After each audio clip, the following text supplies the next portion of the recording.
Whenever I heard your post for the video, I did like the way that you addressed that the middle school students tend to think more critically, whereas the elementary students think more concrete.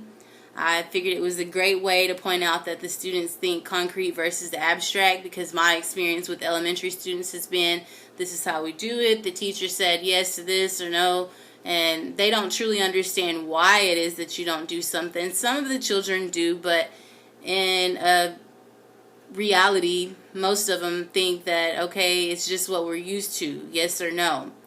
And Piaget pointed out that in the younger years, rules are automatic and inflexible, and that was more of a heteronomous. And when we reach the older that we get, we tend to see that rules are changeable and flexible, and that makes it autonomous.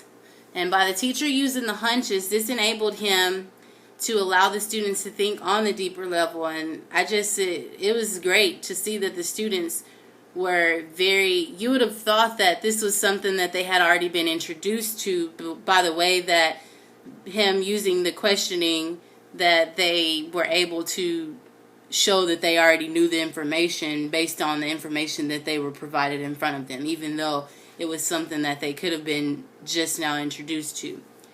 They were also showing examples of independence by going over basic principles of human conduct.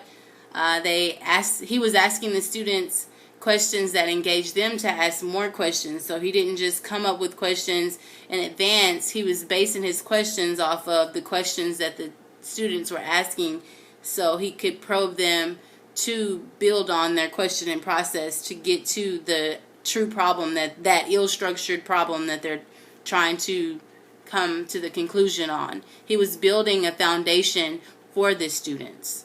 So I really enjoyed watching your video.